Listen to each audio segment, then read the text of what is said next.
Welcome to Vassals of Kingsgrave. We are a podcast that covers things in the pop and geek culture. This podcast is put together by over 70 contributors, most of whom come from the Podcast of Ice and Fire community. I'm Vikram. I go by as Fortytwo on the forums, and joining me this week are Greg. Hi, I'm Greg, Claudiusthefool on the Podcast of Ice and Fire forums. Zach. Hey, this is Zach, also known as Alias on the forums. And Amber. Hi everyone, Amberrocks on the forums. So this week we are going to be talking about podcasts. So we're going to talk about podcasting in a podcast, and you're listening to a podcast on podcast. I hope that's clear. So we're not a podcast on podcast, but we are a podcast about podcasts. This is what we podcast when we talk about podcasts. That was a Raymond Chandler story. I think he wrote that. I'd just like to say podcast. I just feel like podcast is this stepbrother of radio that gets least attention. Let's have a podcast where we celebrate about podcast, about listening to podcasts. So let's get started then. How did you all get into podcasting? I mean, listening to podcast. Amber? So we got Zunes when they first came out. Oh my god. and I had always listened to, like, way back, had listened to, some of the NPR, like, Wait, Don't Tell Me, and What Do You Know, and things like that. And so I had never really paid attention to podcasts before, but when I got a Zune, then I was like, oh, I can, like, take my podcast and not have to sit by the radio. So whenever that was, been listening since then. And I just have a handful that I listen to because that's pretty much all I can find time for. But I love them, and it's kind of my happy place to just go for a walk and listen to a podcast. Greg? I think the first podcast I ever listened to was Ricky Gervais's podcast that he did with Stephen Merchant and Carl Pilkington. It's like 2008 maybe. And there were like 5. They were released as like internet radio, and then they released them as complete seasons. And I burned through all those, and I listened to them literally 3 or 4 times before I even contemplated like, oh, who else has a podcast? And I got into the first like real podcast that I was subscribed to as it came out was the science fiction book review podcast by Luke Burridge, which is still going. It's been going since like 2007. And it's I got a lot of really good book recommendations, and that got me into other book-related podcasts. But from that, when I got into W2F with Mark Maron, that really got me into the explosion of podcasts that are out there now, mostly comedy and like improv stuff like that. But it was Ricky Gervais and Mark Maron were like the first 2 that I really got into, and the science fiction book review podcast. So Greg just messaged that what's a Zoom? You are not that young, dude. Well, what happened to spelled it Zoom? wrong, It just died. I don't know what you're talking about. Even I know what a Zune is. It's the Microsoft MP3 player that came out, was it after iPod?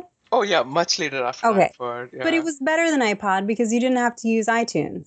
And I think it was the first device that had the Metro kind of UI that has now become Windows 8 and everything else. And you could listen to the radio on it. They were awesome. I had the little iPod that didn't even have like a digital thing on it, just a little circle. I remember I had one of those, which held, I think, like 20 songs. It was like 128 KB. I don't know, megabytes. I forget. But I've always had. To not get you far. Maybe it wasn't. That was whatever. But it held like an entire Johnny Cash album. I remember that. And I could listen to one album at a time. But I've always had. I'm not a tech geek, but I've just always had Apple stuff. I've really never had any other stuff, except for computers. Yeah, I think I'm the only tech guy who thinks I'm a tech, but I only had like one iPod. I never had a Kindle or anything. Well, of course, I've never had a Kindle. Blasphemy. Yes. Oh yeah, sorry. Zach, how did you get into podcasting? That is listening to. Well, first I'll say I had a Zune. I think I got one for Christmas when I was like 12, but I never used it.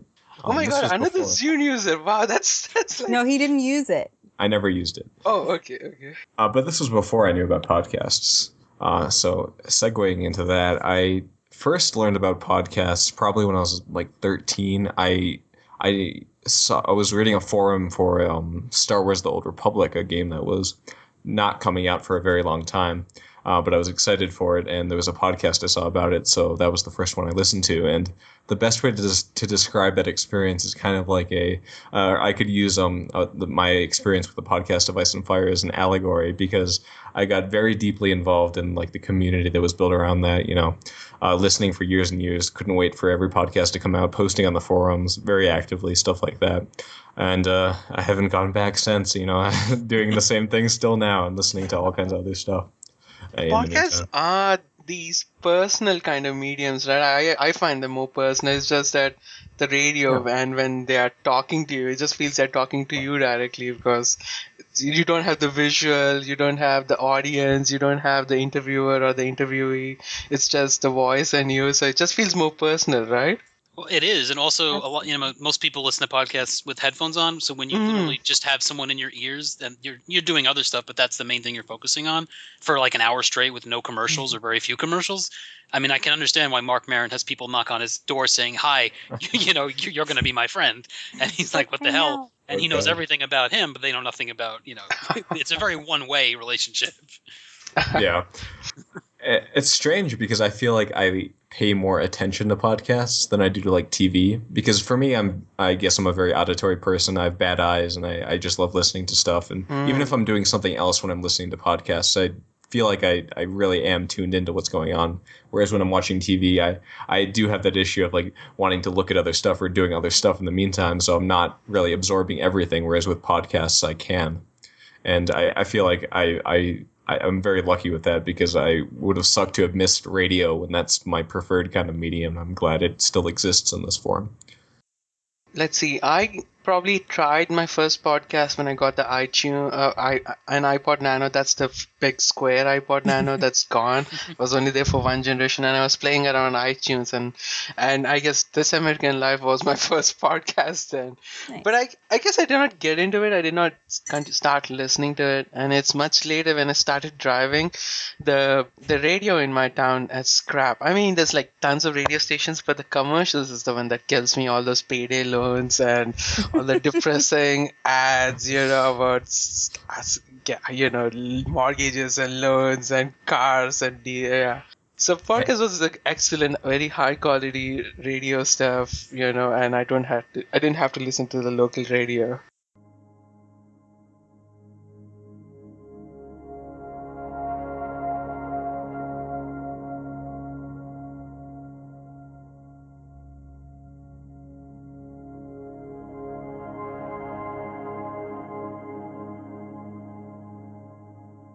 Have you guys noticed that all semi-popular podcasts always have the same kind of like endemic sponsors, like Stamps.com, and like the shaving one? What is the shaving one?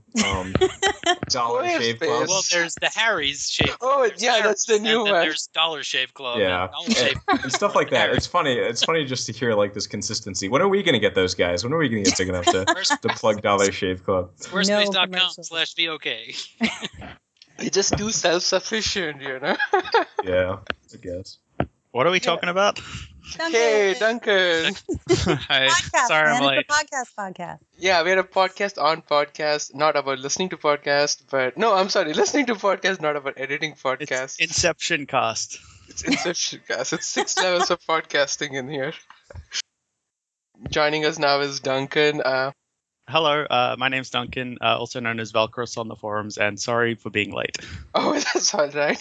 So we just got started a few minutes ago, and we've been going around talking about what our first podcast was, or how did we get into podcasting. How about you, Duncan? I think my first podcast was actually just a radio show that I listened to as a teenager, and it's a show probably a lot of Australians know. It's called Hamish and Andy, and it's kind of this comedy show, this drive home show that's on it from 4 to 6. And basically, when I started uni, I found that I kept missing them because my classes would run late. So I checked out the podcast, and it was awesome because it cut out all of the annoying ads and music, and I could just listen to it whenever I want. And you could pause it whenever you wanted, and it was awesome, and I loved it. And then after that, I just went hunting for more podcasts, basically movie and video game podcast and comedy podcast. So, but the entry was a show called Hamish and Andy, which is still on. I haven't listened to it in a couple of years, but I used to listen to it. But that was kind of how I got into it. Duncan, do you know what a Zune is? You have to pass this test. I assume it's just like a cheap version of an iPhone. Yes. Welcome to the club. Well, technically that's true. A kinda cheap version of an right? iPhone.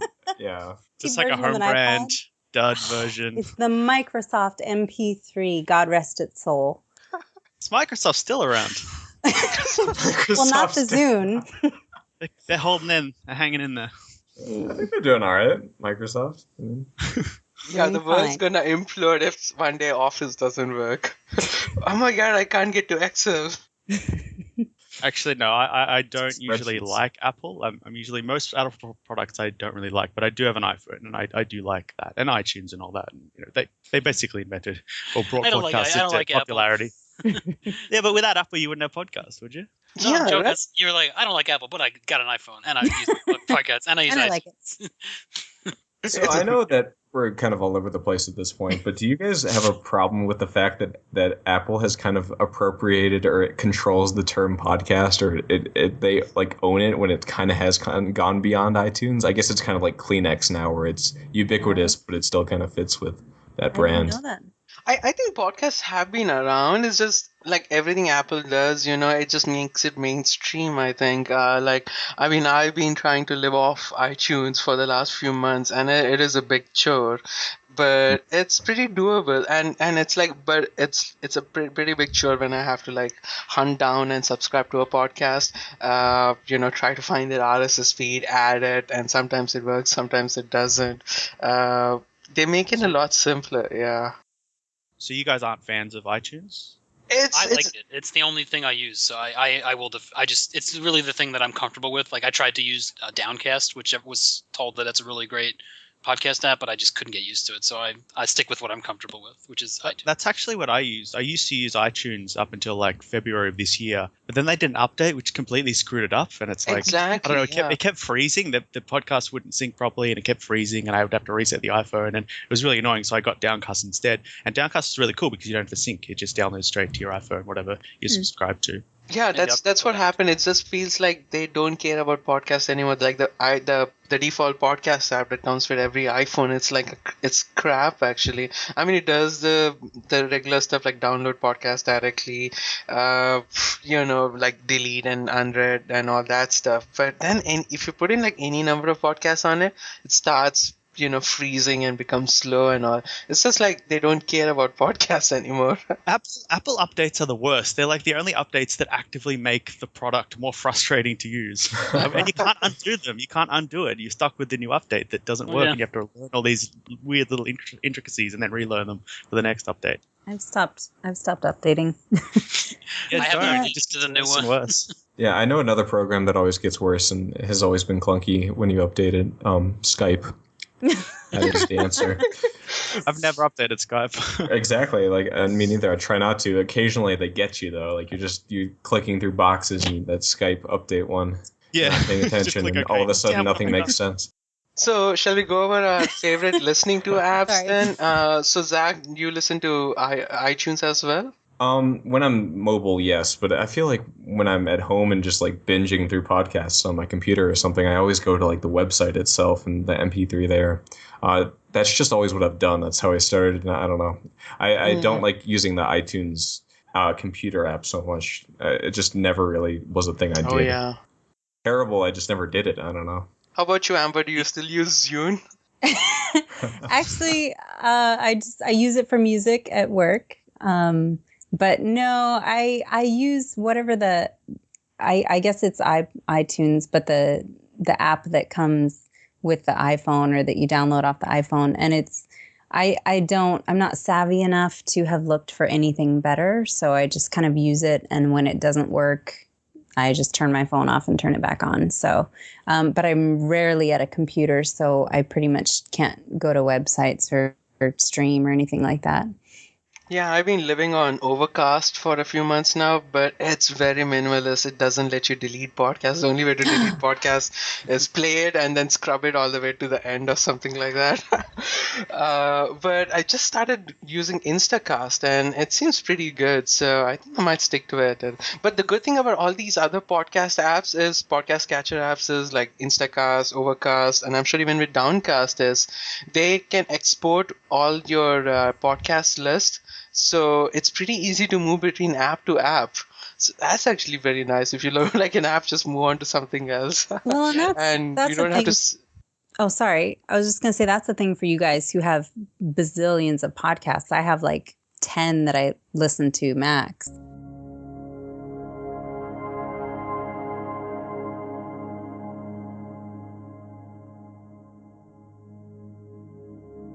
Shall we go over how many podcasts do we all listen to? How many podcasts do you listen to, Amber? You said 10, right? Actually, no, I'm lying. Okay, I'm looking at it. It's 14.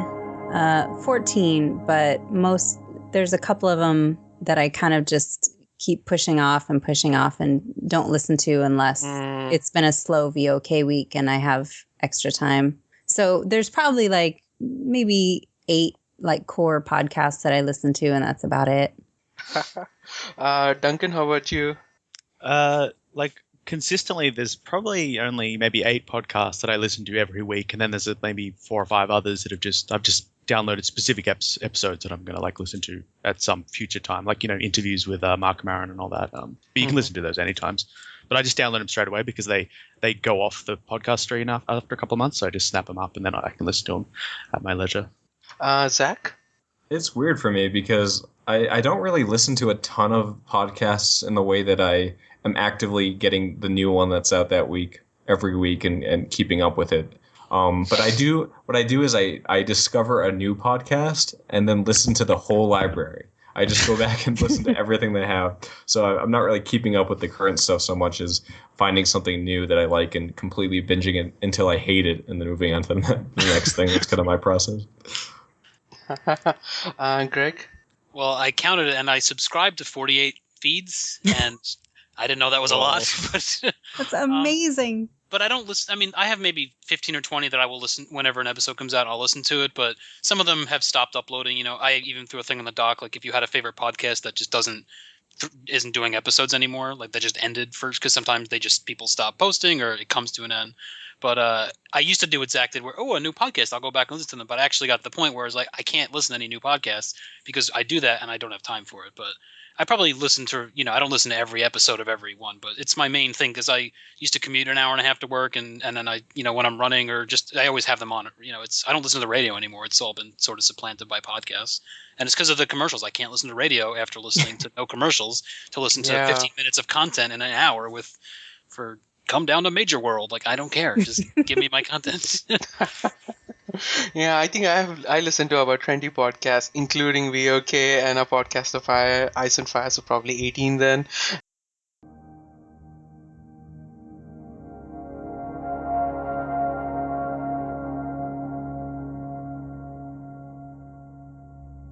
So let's see then. Let's get into our favorite podcast then. Duncan, you want to start up? What's your favorite podcast? And we'll do this about 4 times, so you get to mention 4 podcasts, but we'll do it 1 podcast at a time. So, yeah, yeah. Sure. So my first pick is I'm a big fan of movie podcasts. So, but I think my favorite movie podcast is one called Battleship Retention, which rather than reviewing sort of recently reviewed movies like a lot of other movie podcasts, each episode focuses on a particular topic or a theme of cinema, and then it discusses like a wide range of movies that explore that theme. So, for example, recently they did an episode on non-superhero comic book movie adaptations and another one on sequels that are superior to the original. So, just each episode looking at a different theme.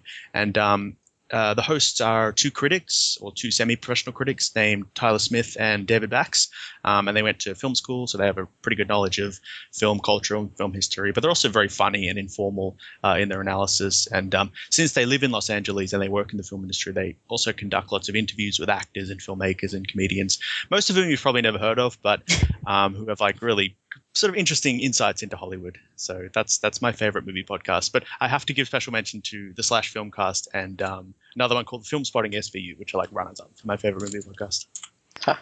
That's pretty good. Amber? Okay, so part of I'm kind of curious. So all the podcasts I listen to are very kind of mainstream, like NPR podcasts and Nerdist. And so I'm wondering, as we go around, I'd like to know how you guys heard about these things, because every once in a while I'll sit down and look through all these podcasts about all this stuff and think, oh, I could listen to that, I could listen to this, and there's just not enough time. So anyway, my first one would probably be Pop Culture Happy Hour, which I've always, probably 60% of what I listen to is NPR podcasts. But Pop Culture Happy Hour came up a couple of years ago, I think. And Pop Culture Happy Hour is probably I love it. the closest Do you love it? closest to NPR's Yes. version of VOK, right? I mean, I it's a bunch love of it so NPR much. folk talking about random stuff every week. Could be musicals to movies or anything. Yeah, just hanging out, talking about shit that I like talking about, and very, very randomly. Okay, I'll use this time as my pedestal. So I was thinking about like what my top favorite ones were, and the other ones that I listened to, and why they weren't in the top. And what I realized about what I love about the podcasts that I really, really love, and what I love about VOK, is that the podcasts I really love are just people sitting around talking that I feel like I would want to talk to those people. Like they're just having a fun conversation, and I feel like I want to be a part of that. And then with VOK, it was actually accessible, where like, oh shit, I can just go on the forums and be a part of that. And those are all the ones that I really love the most. So Yeah, that's actually a good way to describe half the podcast in my listening to list. Half of them are like very properly made, like American Life and Planet Monies and Freakonomics, and then other half are just like four people just goofing around or something like that. Yeah. Podcasts are just surprisingly easy to make, right? I mean, and because of that, we have just so much variety, so many niche ones and stuff like that. Like there's a podcast on Naruto, podcast on Korra, podcast on everything. I just found out that there's a podcast, Go Bayside, where I forgot, it's a comedian who reviews every single episode of Saved by the Bell in order. Like that could not exist without this. Yeah, in a way, it's easier than blogging, right? With blogging, you have to mind your grammar and structure, and it should be interesting to read. With podcasts, you open your mouth and blah blah blah. It's a bit technical, like where am I going to upload my podcast and things like that. But apart from that, they're surprisingly easy to make, right? That's what's so great. There's no restrictions. You can talk about anything you like. There's no running time. You don't have to promote anything. You're not bound. You're not censored in any way. So there's a lot of comedians making podcasts because they don't have to kowtow to television executives. They can just do whatever they want, ramble for as long as they want. And there's probably lots of terrible podcasts out there, but the cream usually rises to the top. Zach, your favorite podcast? All right. So before I do this, I should preface by saying that I probably don't have too many favorites that are consistent for a very long period of time because, like I mentioned before, I tend to move on to the next interesting thing. So I don't have any like long-standing favorites besides things like APOIF and stuff like that. So I'm good. But with that said, I'm going to steal this one now. It's very popular and with this group, from what I can tell from what's said so far, which is WTF with Mark Maron. That's one of my current obsessions. I'm sorry if I stole it, but I need to get it out quickly because I'm worried I don't have enough on this list. I've been listening to W2F since 2008. You can have it, Zach. Yeah, it's new for me. Well, fairly new for me, so I'll do that. But yeah, for those that don't know, it's an interview podcast with Mark Maron, who he speaks to different comedians, kind of gets their life story, their experience in the business of stand-up and stuff like that. And there's just something so appealing about that format that I love, just the idea of getting to know a person over the course of an hour. And obviously we're not getting a ton, but I don't know. I find the people so fascinating. And I just love going through the whole catalog and getting to know these different people that I may have been vaguely familiar with in the past or seen their sets, but I haven't really gotten to know who they are. And I just love that so much, especially with my current other obsession, which is watching every single stand-up act that there is. I spent like 8 hours doing that today. So That's why that's one of my favorites Just right now. stand-up acts, not a particular person. No, all kinds, no one person. Yeah, All the stand-up. Okay. yeah, Just everything the I can YouTube find. rabbit hole of recommended Exactly. videos. Yeah, just one after the other, clicking. That's one of my favorites though so far. Does he have a video? I don't do anything video. No, he so- doesn't do video. Okay. It's He funny, has like a when TV he. show now. What's that? Yeah, Sorry. the TV show is great. Oh, Yeah, right. he Yeah. has a TV show. Yeah. Yeah, and Yeah. a lot of the stuff from that show is stuff that's that's come up on the show before, and it's just like, oh, I know who that is. Like before the arc, oh, I know where this is going because I've listened to it. But the show is hilarious too. And it's some of the most candid interviews with like celebrities Yeah. he loves. Yeah, I love that. That's probably my favorite part. He definitely tries to delve deep, and sometimes it can get a little confrontational when he's like interviewing someone who he isn't typically predisposed to, like a Dane Cook or a Bo Burnham or people like that. Gallagher. Yeah, Gallagher. He literally walked out in the middle of the podcast. Yeah, he walked out. Best example. But that's entertaining in its own way too, and I like that he's no nonsense in a way that if we're going to be a little bit critical, I still love this other podcast, but I feel like a thing like Nerdist can get a little bit PC at times by comparison. He's very genuine. Oh yeah, it Sure. seems that way, but there's something about Chris Hardwick. Not to go on a rant I'm sorry. here. No, Mark sorry, Maron yeah, is very but- genuine and raw. Yeah, okay, but with with Hardwick, I just have to rant for a second. I think he's a great person, and this is a thing I don't believe, but it's just like that gut reaction where like he's like the kind of guy you kind of want to punch in the face. I don't know. There's just something about him. He's too cute. Yeah, Are you allowed to talk that's bad stuff something, about I Chris guess, Hardwick? jealousy. Yes, I don't know. The podcast Illuminati might be taking me down. They might come for you shortly after tonight. this. That But was the yeah, last time we ever heard of Zach. and yeah, jealousy's a part of that, I'm sure. But I don't know. Just his unending enthusiasm. You just Yeah, I listen to like hate happy shows. people. Yeah, I listen to a lot of shows that he on the Nerdist Network, but I've only listened to one episode of the Nerdist. It was an interview with Richard Madden. I thought, oh, this will be a good way for me to get into it, and I just found it. I just didn't like his interview style. I thought he was just was pretending to care, and I don't think he's read the books, so that bothers me too. And I think in many cases he does care, but it does come off like sometimes and I feel bad for this, but it does feel like sometimes he's not as genuine as he may try to be. But I'm sure he is more than I feel like he is, if that makes sense. Yeah, I think he's just got a lot of projects going on. I remember him from the Gadget G3. What was the channel? With Olivia Mum and all. G4 G4 or something. And now he has his own night show, right? at midnight. Yeah. It's Yeah. very nice. Oh yeah, we were on that, right? We were so on we that. can't diss Yes! Chris Hardwick. Cut this section out. Never be on there again. Oh, right, yeah. Duncan Street got plugged there. Yeah, that's all right. Yeah. Oh, yeah. Sorry, Chris. I'm sorry. You're great. What I'm saying is, I definitely I love that podcast, and I think he is very good at what he does. And I think that my nitpicks against him are mostly irrational and unfounded. So you still listen to it? Yeah, but it's one of the ones, and I kind of do this with Mark Maron too, since there's so many in the catalog, where I pick in a descending scale of people Who the that I guest. know. Yeah, Yeah. it's based on the guest mostly. I think there's probably like an aversion to really happy, optimistic people that we think it's fake. I think, but maybe Yeah, it's not. I don't that's know. it for sure. Yeah.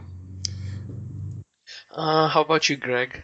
I don't want to say it's my favorite. I picked 5, and this one I just love it. It's Super Ego. It's a improv comedy podcast that started in 7 or 8, and it actually went away for a couple of years, but they just started season 5. It's 4 comedians who they have these repeating bits and these roles, and Shunt McGuppin is this like racist Hank Williams Jr. type character who just sings these awful country songs. And there's Maggie the GPS, which I've never laughed so hard in my life as this sketch. I almost crashed my car one day, where it's a GPS that talks back and it gets jealous of you if you have like someone in the car that it doesn't like. And just the whole, I can't even, it's the things that these guys come up with on the cuff, and it's completely unscripted. And that's a lot of the podcasts I like. They're not scripted. It is just people talking, but there's a couple improv comedy ones that are just amazing and stuff that you can't come up with ahead of time. It has to sort of evolve naturally. And Super Ego is is just one of those things. The episodes are like a half hour each, but they're just what they come because they have to cut out 90% of it because it just doesn't work. But what they put out there is some of the best comedy that I've ever heard, and it's gotten me into, they'll have like Greg Proops or Paul F. Tompkins will come on and do like a spot, and then I'll go check them out, and that's how I got into their podcast. So it's kind of like this snowball rolling of that got me into a lot of comedians that I really like. But Super Ego, check it out. Nice. I've been looking that up, and they're all like pretty nicely small. Like half an hour to an hour, not bigger than that. And wow, they've been putting stuff out since 2007. Yeah, they were one of the early ones, and they had the best sponsor. It was like the people thought it was a joke because it sounded made up, but it was like Bob's Military Memorabilia. Come down and get a medieval helmet, and like they actually had to have the owner of the shop on. Like, this is real, this is legit, this is my shop. It's not a joke, so you can buy stuff from me. Come shop here. Yeah. Okay, so it's now my turn to pick a favorite podcast, but I'm gonna give it instead to Brum Riverlander. So we had some scheduling issues, so couldn't have people from the UK on, and Brum Riverlander wanted me to plug the Bugle podcast, and it's a podcast I listen to as well. So, and it's pretty funny. It's done by two stand-up comedians, Andy Zoltzman and. Oh crap, I forget. The other one's actually the more famous one. He now even has a... Oh crap, I had it opened up. Okay, Andy Zoltzman. No, Andy Zoltzman and... He said him. Crap, I forget the other guy's name. He was in the... give me a second here. John Oliver. John Oliver, who even has a show on HBO now. Sorry about that, guys. Sorry about that, Brum. But it's just them doing, they call it Audio News Hour or something. So they just go on. It's kind of like the Daily Show or the Colbert Report. So they just go on or cover the daily news events around the world and just have fun and their comedy bits and stuff like that in it. Is that still going currently? Yeah, actually, I haven't listened to it in a few weeks, and I was looking it up. It's currently on my download list, but they are on a summer break or something, and so pretty much they have not been. I don't know what. I think all the summer break stuff only had Andy Zoltzman stuff in it, not John Oliver stuff in it. So yeah, I don't know what the stuff is. Is John Oliver going to come back to it now that he's made it big? So, the other quaint thing about the podcast is Andy Zoltzman also doubles as a cricket reporter. So, he always throws in this cricket stuff, and cricket stuff happening, cricket news and everything in it also. So it's fun, yeah. And then Beena wanted me to mention BBC podcast, and here's the thing, I don't think I have ever listened to a BBC podcast, because you go to iTunes, you look up the top 10 or top 100, and it's all NPR stuff. It makes sense, right, that BBC would also have its own podcast lineup. So BBC podcast, check it out also, I guess. All those. They did a good one a couple years ago. I think it went along with a book that came out. It was like a history of the world in 1,000 objects, and each episode was like 15 minutes on this one object from history, and that was all put out by the BBC. Or that might have been the British Museum. I get England all mixed up. I don't know. But I think it was BBC. It's all the same, right? Yeah. Okay, back to Duncan.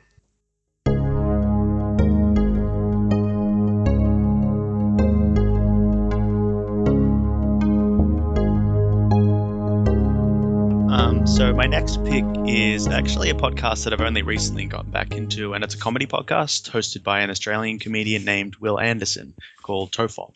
And basically it's Will and a guest comedian having a sort of off-the-cuff discussion on current news and movies and popular culture and sort of celebrities. And the style is comparable to Kevin Smith's Smodcast, if anyone's listened to that, but in my opinion, it's much wittier. And the show originally had a permanent second host named Charlie, but he was no longer allowed to do the podcast since he got a role on a long-running Australian soap opera called Home and Away. So he wasn't allowed to do this Tofop anymore because they wouldn't let him, the television company. But So yeah, it was around that time that I stopped listening. And however, I got back into Tofop a couple of months ago, and since then, Will has moved to Los Angeles to do stand-up, and he now has guests from the LA comedy scene, including other famous Australians such as Rove McManus and Dave Hughes, as well as Americans such as Graham Elwood, who has a podcast called Comedy Film Notes, I think, and my favorite guest of all time, Dave Anthony. And Yes. seriously, just feel free to skip straight to the Dave Anthony episodes because their random conversations are just utterly hilarious. He's got 2 of my other podcasts that I'll mention, so you'll get The, some the Dave Dollop Anthony. and Walk in the Room, I think. Yeah, I haven't listened to those, but he's so funny. Him and Will, like their chemistry is amazing. It's so funny. So I forgot about this, but iTunes has charts by the country. So the top 10 chart is different for UK versus US versus Australia. So I was looking it up in Australia, the top podcast is Psychobabble with Tyler Oakley and Hamish and Andy are number 4. Never even heard of Psychobabble. Yeah, I thought Hamish and Andy would be first.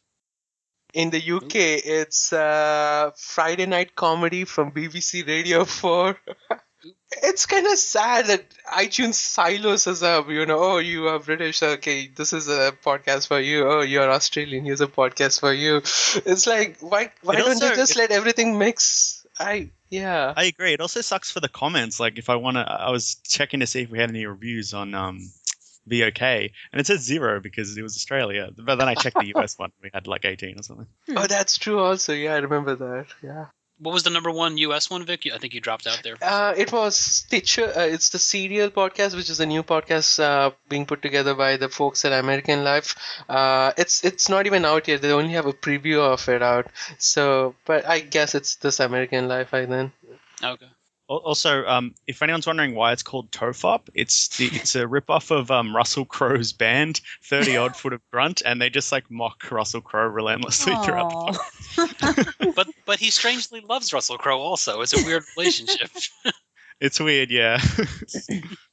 And now it's called Fofop because it's called Fofop because Charlie left, yeah. Right. And it's funny because every guest he has on is called Guest Charlie, and Guest Charlie number 1 is Dave Anthony. Who's Dave Anthony? He's a Los Angeles comedian. Oh. He's a writer on Marin. He's okay. He's written on a lot of shows, but he's got a really good comedy album called Shame Chamber, which is hilarious. Super dark, but great. How about you, Amber? What's your next pick? And just to clarify that these are in no particular order, but Judge John Hodgman for the win. Let's see, I think I found his podcast like maybe a year and a half ago and had so much joy going through the back catalog. Oh, so wonderful. Fresh bananas. I was fresh bananas, yeah. I was so sad when I listened to them all.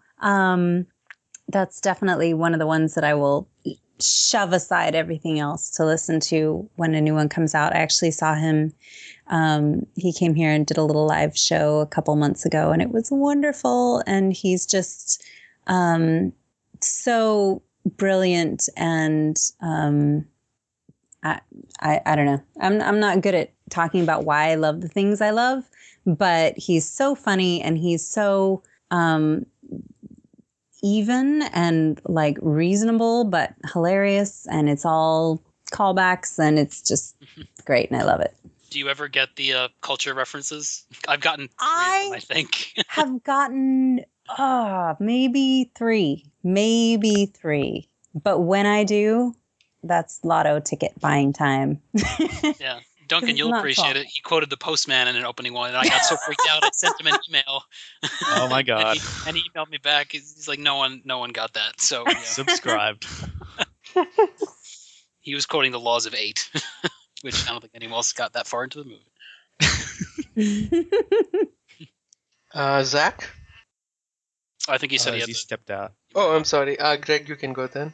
Oh, well, since Duncan mentioned Dave Anthony, I'll mention it's kind of like a 2-in-1 because they're not doing one anymore. But Walking the Room was a podcast that Dave Anthony started with Greg Barrett, his comedy partner, and now he does the Dollop because Greg is off doing some other project. But the Dollop is basically he does it with this guy named Gareth Reynolds, who's another LA comedian, and they just pick like an obscure topic from history which people either know nothing about or you think you know the story to. And I've learned so much about history, but they do it in this irreverent comedy way that they're, one of them knows everything about it, and Gareth knows nothing. So he's like, I wonder where this story's going. And it turns out it's going nowhere the direction that he thought it was going. Like, they did a whole episode of this guy called Rube Waddell, who's this amazing baseball player that nobody knows about because he played in like the turn of the century and basically ran off the mound every time a fire engine went by. People could distract him with puppies. He was basically very simple-minded. Like, they think he might have been borderline like Down syndrome, but he threw 100 miles an hour, and he never knew to throw the ball at the, if a batter hit a ball back to him, he would throw the ball at the batter and hit him in the head because he thought you had to just throw the ball at the batter.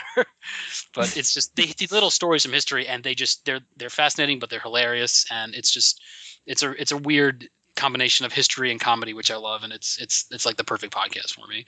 But the dollop with Dave Anthony and Gareth Reynolds, it's great. Oh, I just have to mention, as I'm browsing through these different podcast websites, and usually they provide their ways to download, right? There's RSS feed, iTunes, Stitcher, and SoundCloud or something like that. I'm at the BBC's page, and your subscription options are iTunes and Zune. So props to BBC for still supporting iTunes when nobody in the world has an iTunes. Wow. It's now Xbox, right? iTunes has become Xbox or something. You mean Zune? You mean Zune? Oh, I'm sorry. It's like, I got iTunes. Oh, blasphemy there. Oh, yeah, okay. I mean, Zune has become Xbox or something, right? Pretty So much. you listen to while you play video games? I don't know. Oh, British are weird. No one of the Scots wanted to ship. You guys still use Zune? We want independence. Oh, That throwing was the last time we down. heard of Vikram. It's just got political. Okay, I'm sorry. Queen's going to take you out. Okay. So let's see. Zach hasn't come back, so it's my turn then. So I'm going to be the boring guy. So I'm going to pick Well, same thing as Zach. I don't consistently listen to a podcast throughout. Usually, I get burnt out when it starts getting repetitive, so I move away for a few years and come back again. But there are a couple of podcasts that I've been consistently listening over the years, and I guess I just have to say This American Life is just the stories are interesting. The angles, it keeps things interesting. Although now the theme music has gotten pretty boring for me. But yeah, I just like the folks and all that stuff that comes out of it, including Planet Money and things like that. It's no wonder Ira Glass is like the god of podcasters. I will say that was one of the first podcasts that I listened to, and part of it was just that the back catalog was so daunting. But I kind of stopped listening to that as much because I guess I want to count on my podcast to just be silly and light and funny for the most part. And they do that so well, but there's also so much, serious, heartfelt stories that are amazing, and that I'm probably a better person if I listen to that stuff. But I kind of just want it to be light. I can see that. Yeah, sometimes same thing. Yeah, iTunes is. This American Life has always been there in my thing, but it's not the podcast I get to right away. It's a podcast I let it sit for like a couple of weeks before I go back and listen. And I get what you mean. Sometimes it is kind of heavy, Sometimes you're like, I just want a funny comedy thing while I do my laundry. Exactly. So I guess it's back to you, Duncan.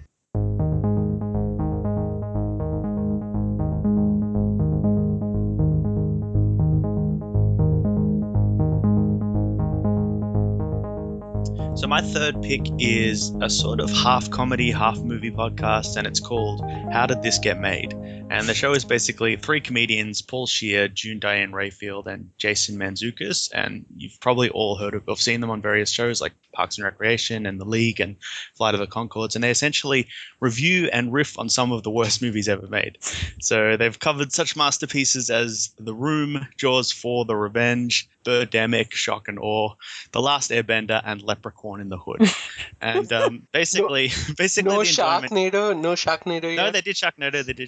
They've done everything. And basically, the enjoyment comes from them trying to untangle just the insane plot lines for some of these movies and figure out why the directors and the actors made some of the decisions that they did. And it's a really fun podcast, especially the live shows where they get input from the audience. And each episode ends with a segment called Second Opinions, where they basically read out Amazon reviews that have given the movie 5 stars. And the podcast actually has a bit of an infrequent release schedule. It seems to be every 2 weeks, sometimes more than that. But there's almost like 100 episodes published, so there's lots of material to go back. And it's not really, you can listen to it whenever you want. It's not really date sensitive or anything. And believe me, once you get started, you will just devour them. It's really addictive and funny. That's awesome. Amber?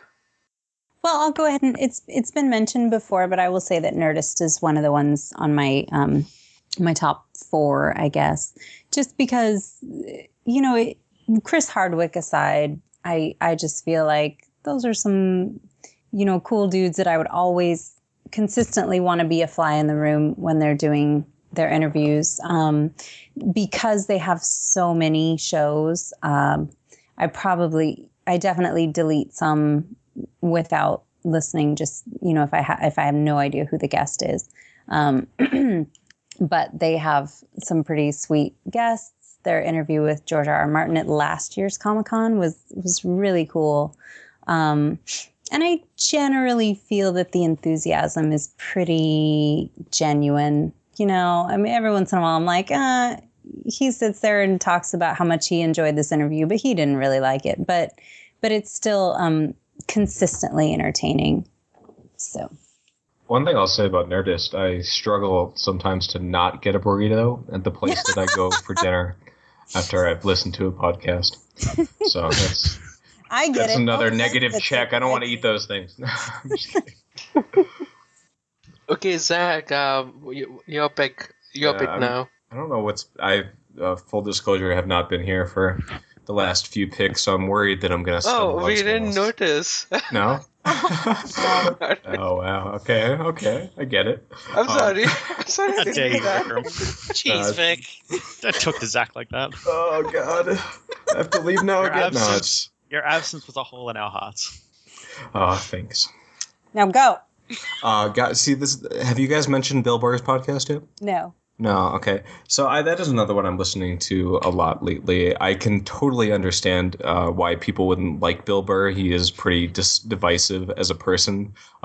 He has a lot of says a lot of things that probably would turn a lot of people off. But I think that his podcast, which is called the Bill Burr Monday Morning Podcast, generally serves that purpose pretty well, of just being a fun kind of talk showy kind of thing, where he goes through stuff that happened, talks about football, which I like.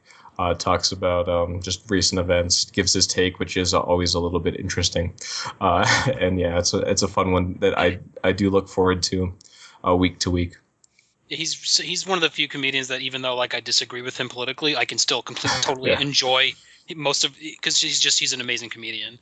Yeah, well, he's willing to self-examine too. I think he is willing to reflect on some of his more out there thoughts that he expresses. Good. Greg? One of my early ones I got into that still I will listen to every episode that they put out it's called the Long Shot Podcast. I got into it from Mark Maron because when Mark Maron used to do the live shows, he always had Eddie Pepitone on as like the last guest. He's this really like fireball, Brooklyn, Staten Island comedian who just would scream his head off and get angry and about the headlines in the news. So I just searched for any podcast that he was in, and for years he did this podcast with these 3 other comedians. And the format is basically they're 2 like veteran comedians, 2 up and coming comedians, and then they'd always have a special guest, which was usually a pretty well known comedian, and they would just pick a random topic, and that's what they would talk about for the episode. And they do little, improv bits and sketches. And it's another one that I just was laughing so hard that my stomach hurt from the places that they get to. And they have a little 5-minute clip called Dog Shoes, which is some of the funniest. It's about a guy doing an advertisement for dog shoes. And it's just insanely stupid, but it's also hilarious. But Eddie Pepitone actually left. He now has his own podcast, but they actually almost stopped doing it. But there was such like an outpouring from the fans to please keep doing the Low Show Po that they continued with it, and I think it's even better than it was before. So that's the Long Shot Podcast. Good. So my turn again, and this time I'm gonna pick Savage Lovecast by Dan Savage. It's something I've only started listening to very recently, and I guess you guys know what it's about, right? He's a sex columnist. He's pretty political, which is understandable. But yeah, even if you don't agree with his politics and stuff aside, his advice is pretty good, and there's some voyeuristic nature to it because you get to listen to these guys and gals with these weird issues about their boyfriends or girlfriends, and I'm all about that. Yeah. yeah, so I there's love living that. vicariously through other people's lives. I mean, Exactly. So it's pretty interesting for me, who's kind of on the conservative side, who's not a partier or something. So it's kind of interesting for me to listen to stuff and see what's happening out there. And he's pretty compassionate person, and I just feel like the way. The stuff he talks about, advice he gives on how to be, how honest to be, how sincere to be. It's all pretty spot on, and it's good. I have to say, just you are a better human being when you listen to his podcast. Yeah, well, I'm messing that up, but basically his advice is pretty good, and it's pretty sincere, honest. It's just that. And he's from I think I Seattle. know what I'm listening to tonight.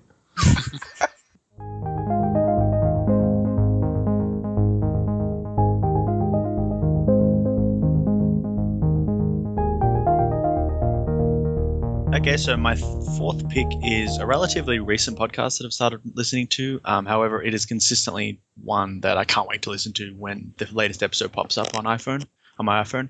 And it's called The Station Agents. And it's a discussion of the past week in television. The hosts include editors from Amberrocks, including Josh Kerb and Dustin Rolls, and a writer for Vanity Fair, Joanna Robinson, who I like a lot. And basically they talk about their 10 favorite episodes of television for the past week. And it just gives a great overall insight into the current television landscape, and the discussion is clever and witty and insightful.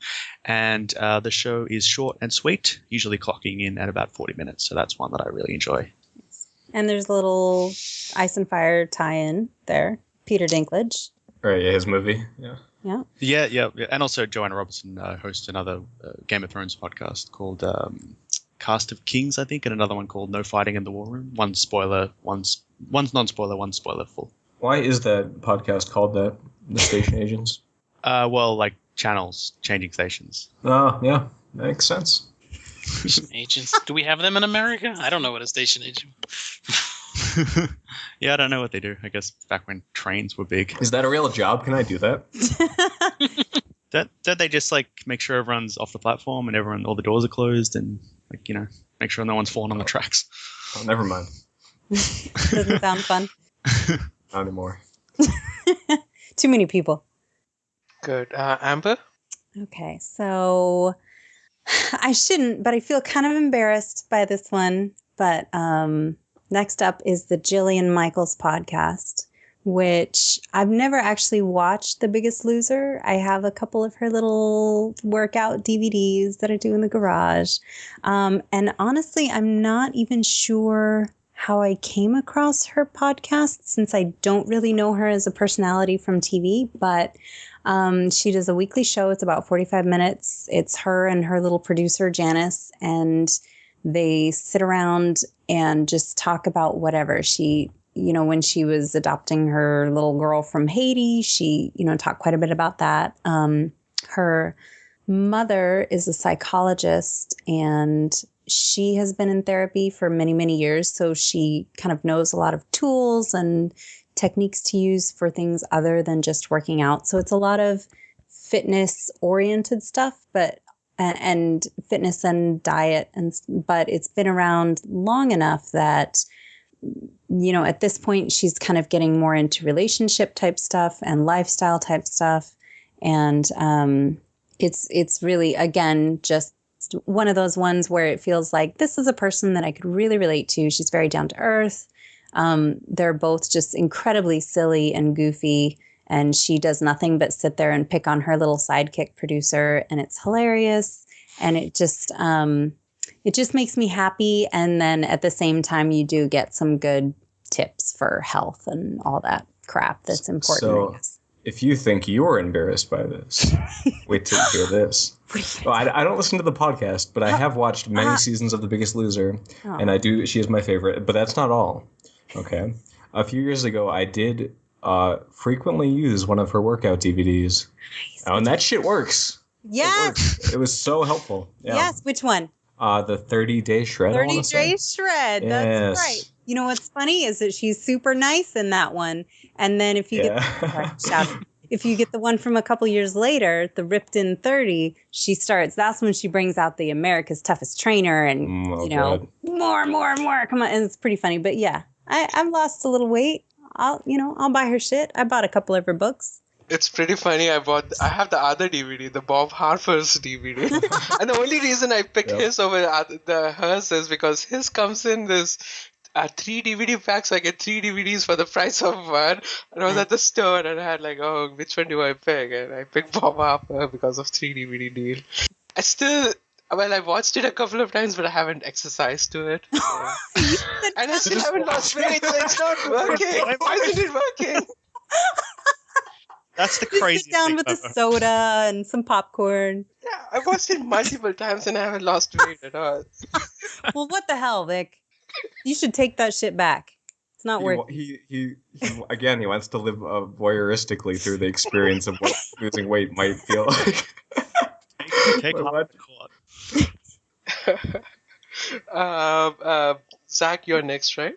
I feel like I'm stealing all the popular ones, but I'm sorry, I don't have too many esoteric or niche ones that I think would be interesting to a fair amount of people. But have you guys done hardcore history yet?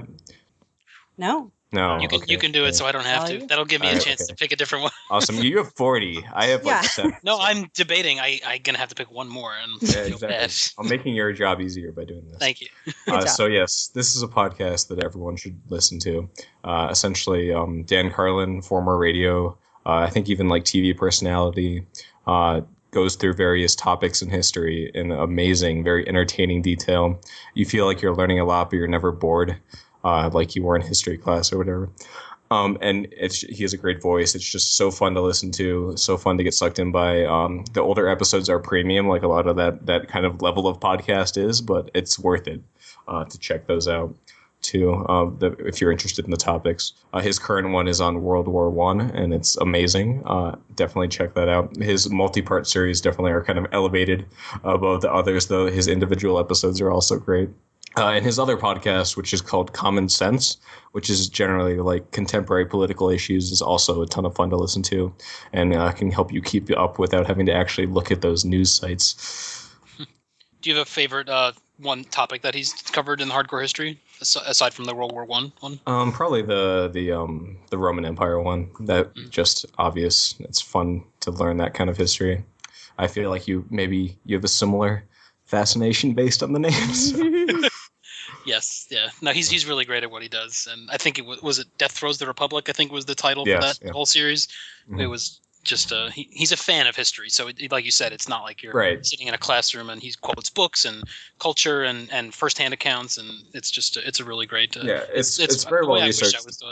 But it also feels like you're kind of just nerding out with someone about cool stuff and cool moments. He definitely does pick out a lot of the stuff that he thinks that he's probably rightly thinks that people would be interested in hearing. So it's great. He did that one on the Siege of Munster.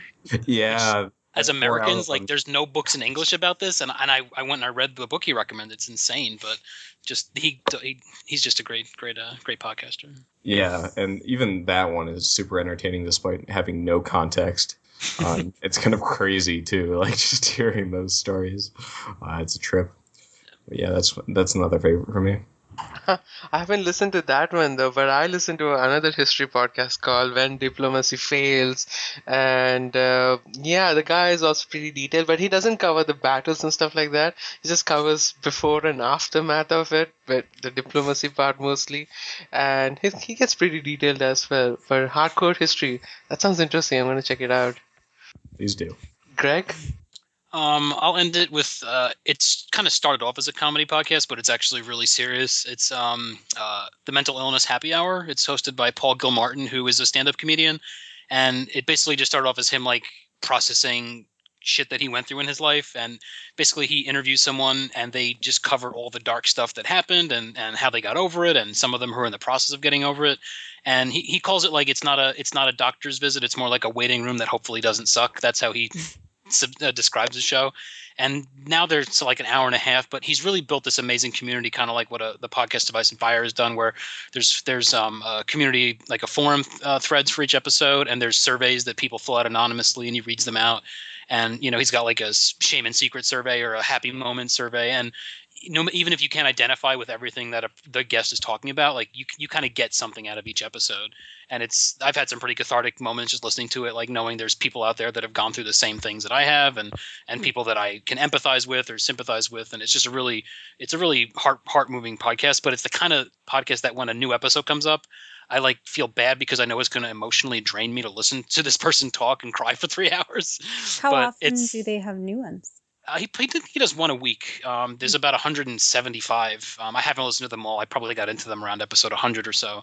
But he's really doing good work, and he's begs you to donate every episode so he can do it as full time. But he's also a really amazing stand-up comedian. He has this whole alter ego as this crazy Republican governor, and it's really funny. But he's just it's a really great podcast to check out. And so I didn't want to do all comedy. There's some seriousness there also. Nice.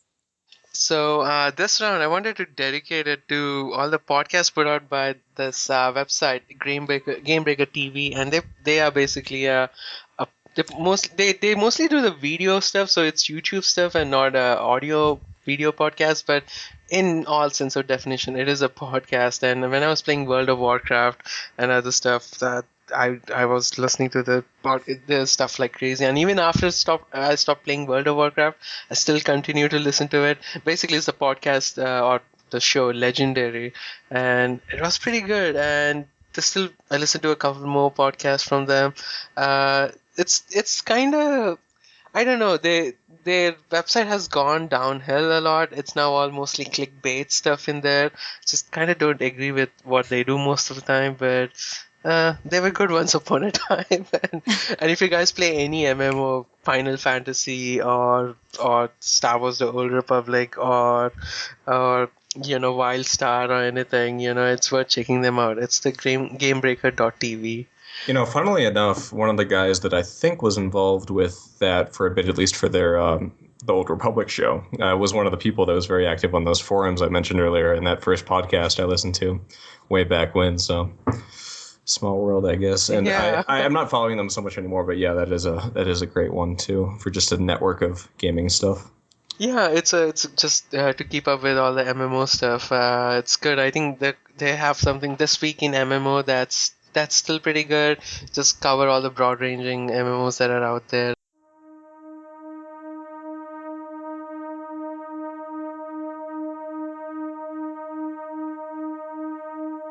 Let's take a break and let's talk about something else before we go back to again picking up favorites. As now that we all started actually, instead of listening to podcasts, actually making stuff ourselves, has it changed the way you listen to podcasts? Has it made you more critical, or has that happened to you now?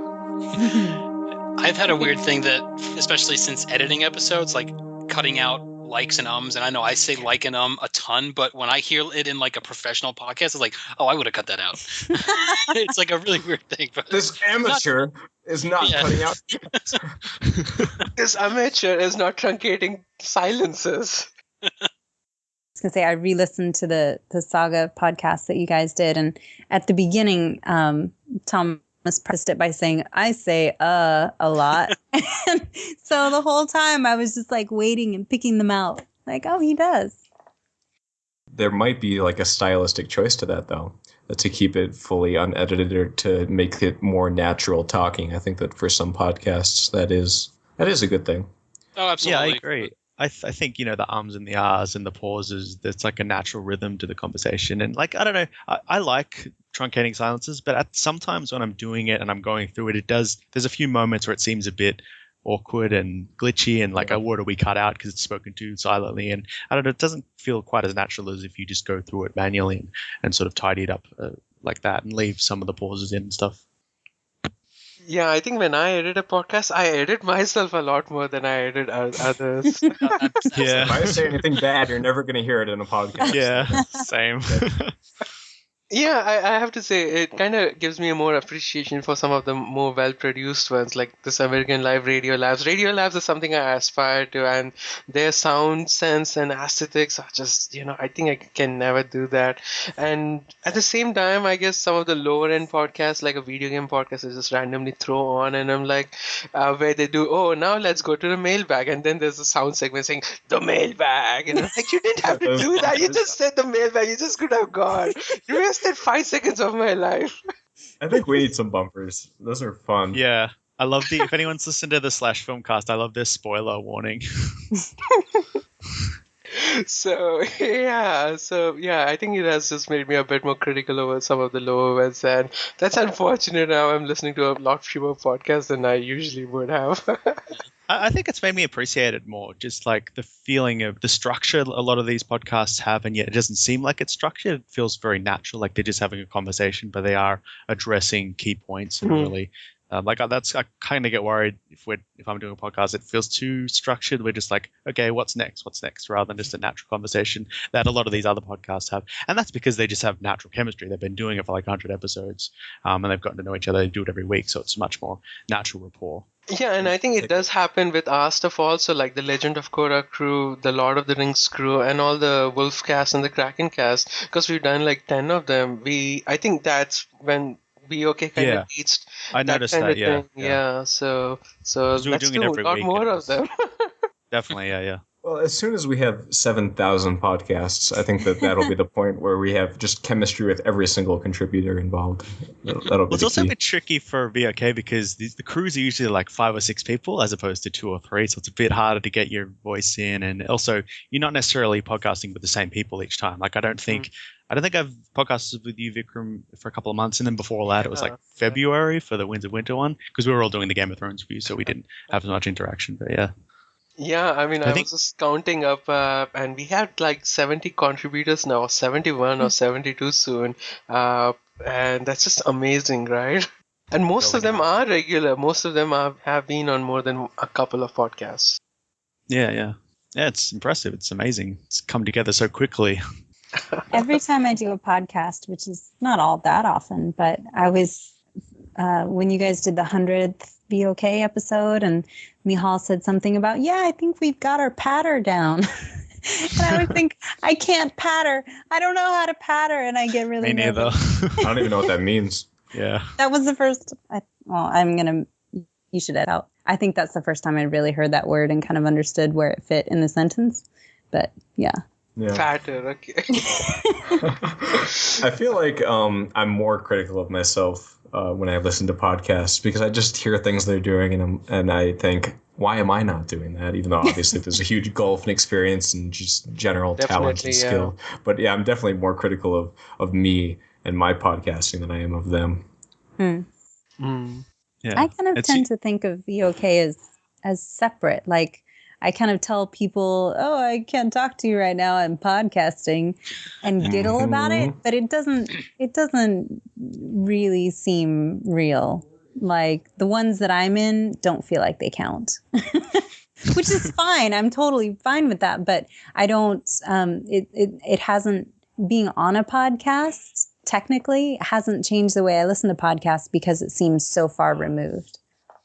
Yeah, it's a different experience, but at the same time, it's the exact same experience. But it's a weird thing where, like, I'm almost afraid to tell people in real life, like, listen to my podcast because I don't want to be that guy. And then, like, what if they don't like it? It's like, it's going to be awkward. So I'll just send people to Podcast Device and Fire, and then if they slowly trickle down to VOK, I'll be happy about that. So I feel awkward telling people that I podcast too, unless they're really close friends or something like that. I just don't tell, just acquaintances. Oh yeah, what are you doing on Saturday night? Oh, I'm just recording a podcast. Yeah. I tell people I'm in a book club and they say, oh, where does your book club mean? Then I go, oh, it's a podcast. It's everywhere. Yeah, I there's the part of me that hopes this never gets too popular because that's when people start being mean about it. That's when they start the mean people come out and start being critical. I hope that never happens. No. Oh, what do you mean we're awesome? Except for that one podcast, or that one podcast, or this one podcast. Otherwise, we've been awesome. I don't know. I don't mind it as much because I feel like when we're in the forums, we're also warm and supportive, and that's awesome. But like I don't know, I kind of the fact that people are coming that have never heard that aren't part of the forums or haven't even heard of podcast Ice and Fire, they're coming to it and being sort of critical. They're saying good things and bad things. I kind of like the idea that they're just treating us like a regular podcast rather than just this fun forum like enterprise. Well, rationally, I'm all for it, but I don't want people to be mean to me. Yeah. Take that. I hear that. Well, initially wasn't FT I'll quit Ward straight like away. one of the big? Wasn't he pretty critical of the podcast of Ice and Fire? And Oh, I don't remember that. I remember somebody saying that like he used to, way back in the beginning, he came on the forums and was kind of critical, and then now he's FT Ward. I think there's been a few critical comments in the forums. I think that was like the third episode. He said he liked it. I think he just said it could have been a bit tighter in the editing. That was like the humongous first installment of Beast Dance. It was about 3.5 hours, and I kind of agree that could have been pined down a bit. I love that episode. No. Yeah. Well, I almost quit after we got that. 2 people were like, I can't listen to the second Dragon Cast. People are talking over each other. I was like, no. The dark so bad for that because Dragon Cast got so awesome towards the end. That was like the first one I would listen to. But we saved our best stuff for the lost episode because Still lost. The first casualty of the Darkling Plane. Yeah. Not the first one, but one of many. Yeah. Yeah, I mean, I guess, that's one of the effects. I don't think I've been the guy who runs off and leaves a bad comment or something for other podcasts. I don't think I've been that, and now that we are starting to put our own content out and we get negative reviews, I think I'm much less keen on putting a negative review of myself of other podcasts. We usually more give them the benefit of the doubt, something bad happened or something like that. Yeah, I think I'll never put out a negative review for anything. I'll just not put a review out. That's all. It's so much better to talk about something you're passionate about that you like than to take down something just for the sake of being that negative commenter. Like if I don't like a book, I'm just gonna not read it. I'm not gonna tell people about it. But if I love a book, I'm gonna tell people about it. Mm. Yeah, you're more likely to just not listen to a podcast you don't like than to go out of your way to write a negative comment. But I mean, I don't think it has to be negative. I think you can make suggestions without it being like really mean or anything. Yeah, and most of the feedback we get, which is negative, it's usually very constructive. I mean, the forum goers are awesome. I think if we were part of some other community, like the League of Legends community or something, we would have been like one podcast and over. Oh, definitely, yes.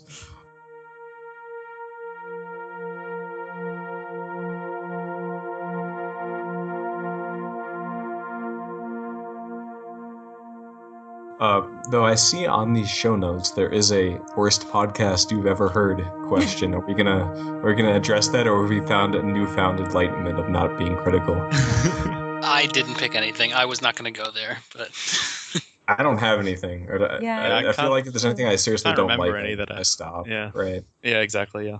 Yeah, exactly. So if something's that bad, I usually stop listening to it and I don't remember about it anymore. It's like probably what's probably meant was a very famous podcast that other people like, but you probably hate. Is there any podcast like that? There's another couple, and I guess they are a bit controversial. I think it's the Boiled Leather Audio Hour. The Boiled Leather podcast. Who doesn't like boiled leather? And I think that's You're making so many enemies, Vic. I know. It's like pissing off Chris Hardwick and That was me. sorry, never mind. and I think it's because they don't do the pause truncate thing, and that's why I don't like it as much. I like that about that podcast. I think that is one of the examples of one where it's very intellectual, the kind of discussion. So I like that there's a point where they're pausing to gather their thoughts, and it kind of fits the tone, though it is kind of like that NPR. Like I could see people being bored with that formula, but I do enjoy that personally. But I will say, Sean T. Collins' mic must be so good, though, because every time he pauses to think, I think that someone's calling me on my phone because it's like this like dead silence. and I always have to check. That is a good point. Yeah, his pauses are pretty sexy. Like that. That's probably It's a thing. probably Like true. I've noticed it. But I love that show. I love it when they put stuff out, and not even because I don't I don't post on the forums on stuff that people think about and make long impassioned speeches about, because I just don't, it's not how I do. But it is really fun to just listen to that kind of dissection and thought and serious analysis about things. Yeah, it's that the pause truncate thing is the one that annoys me for some reason. It just does something with my brain waves. The pausing. Oh, the rhythm. It's not sync. Oh, I'm getting a headache here or something. I don't know, but it's just that one reason. And I think I downloaded Overcast for that same reason. That's the podcast app that has silent truncation in it. And I meant to try it out, but I never got around to try it out on that Boy Leather Audio hour. There is definitely that thing that Amberrocks said that sometimes you do feel like if the pause is especially long, like, oh, did I shut it off? Is it not fully downloaded? That does happen. Yeah, I've had one podcast that I'm never going to mention it, but like it was a podcast that I was thoroughly enjoying until they took something that I loved and crapped all over it, and then I literally just stopped. I was like, I can't listen to these people who literally, and it's not that they did that, but they didn't. I just thought they missed the ball, and I was like, that's not true. And they were just being so like highfalutin literary snobs about it that I was like, this is not the podcast for me. But I'm not going to mention it. It was nothing to do with the Postman. It actually had to do with Was it the Postman, Greg? No, it was not. Is that what it was? You can tell. You can tell. No, it was about Pillars of the Earth, and I love Pillars of the Earth. It's one of my favorite books, and they just tore it to pieces. And I was like, you know what? Not for me. That's fine. You go have your literary circle jerk. Which that's what it was. It was a literary circle jerk podcast. Really? No, I'm kidding. That wasn't it. There should be such a thing. Yeah. Well, I mean, another way to spin this worst question is, what is your like guilty pleasure podcast that you? I think we've mentioned some, but anyone have any more mentions of that kind of thing? No. Yeah. Zach, you want to step up? Back away.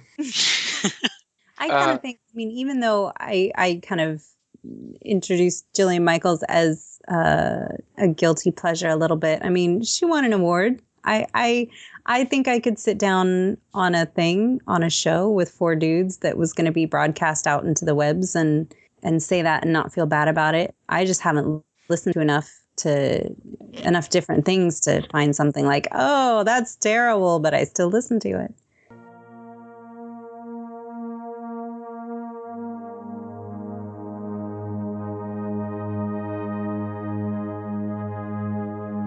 What podcast do you want to be part of? That an email comes and you are like, oh, bye guys, I need to be on this podcast now. That's tough. I wouldn't listen to a podcast that would have me. Damn. I feel the same. But I What if listen to be okay. you 20 years in the future when you're like brilliant and at the top of your field? No, still no. All the podcasts would be different then. That's I want that useless separation. hypothetical. Yeah, I don't want to. Yeah, I wouldn't want to be part of it. Well, no, I mean, I was on a podcast of us 5. That was pretty awesome. That's probably the one. That's probably the top one anyway. Like, I got that, so it was awesome.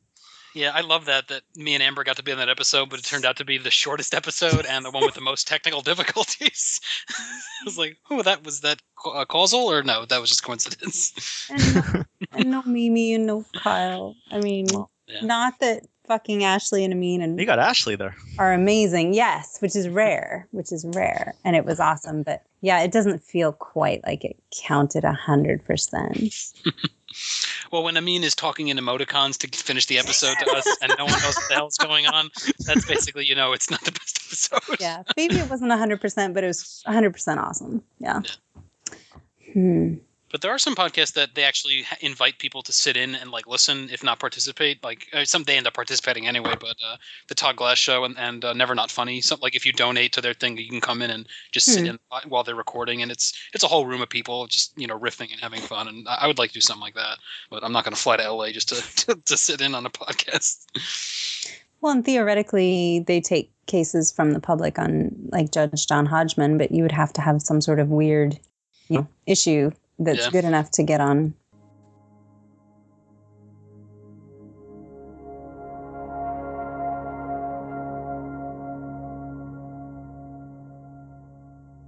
I think Greg asked that was there any podcasts that you were your favorite, but they ended, they concluded, or they stopped releasing episodes? The one that I would say is the Paul Goebel Show. It's sort of a group of comedians talking about television. I think that ended early last year, and Paul Goebel later made a new TV podcast with David Bax, who's from Battleship Retention.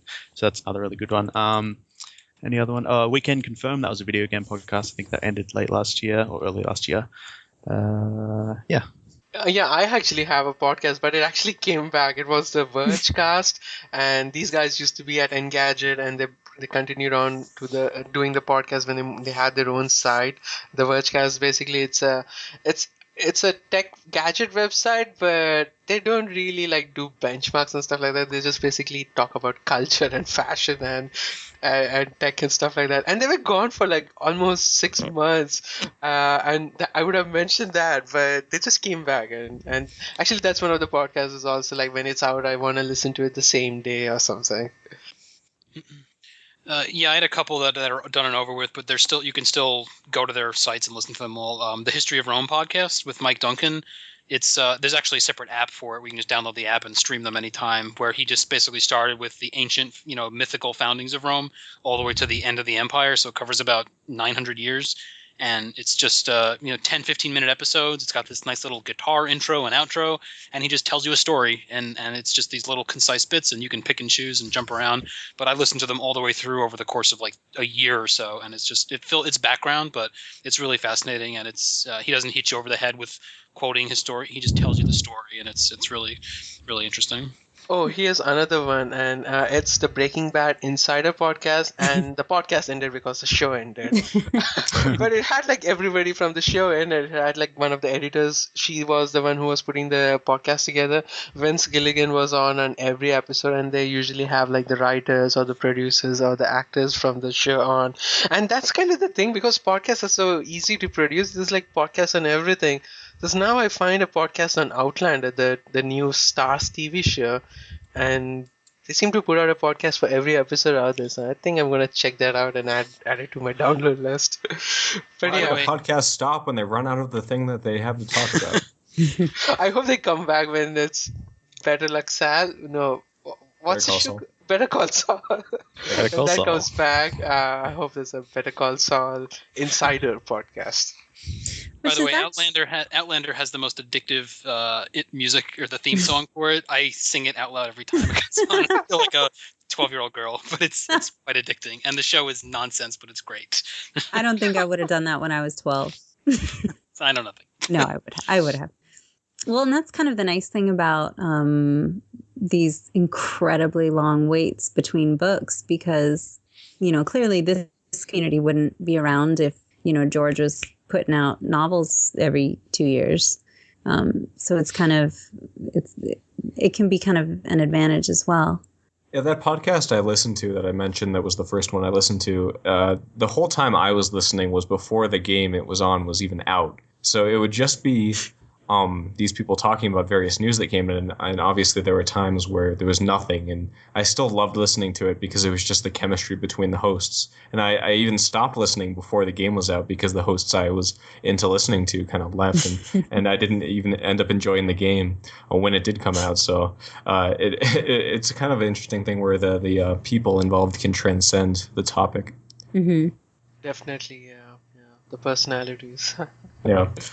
If I had to pick one that I loved that is no longer airing, it would probably be a podcast called Control Point, which was a podcast on the game Team Fortress 2, which is a PC shooter, kind of cartoony, but very fun. And this podcast was a great example of just personalities making the show so unique. Again, another show where there wasn't always a lot to talk about each week, but it just built up this awesome mythos from podcast to podcast that culminated with these 2 radio plays they did in episodes 50 and 100 that kind of put all of that they'd done into them as a story that had music and was amazingly produced for a podcast and was incredibly fun to listen to. And I sometimes go back to those episodes 50 and 100 and listen to them even now, even though that podcast has been done for like 4 or 5 years now. But yeah, I love that. Sounds amazing. What's it called? Control Point. You can probably find it with that search. They do the network they're under is called the Dead Workers Party, and they do a Minecraft podcast now, I think. I've never listened to that, but I did love their TF2 podcast while it was going.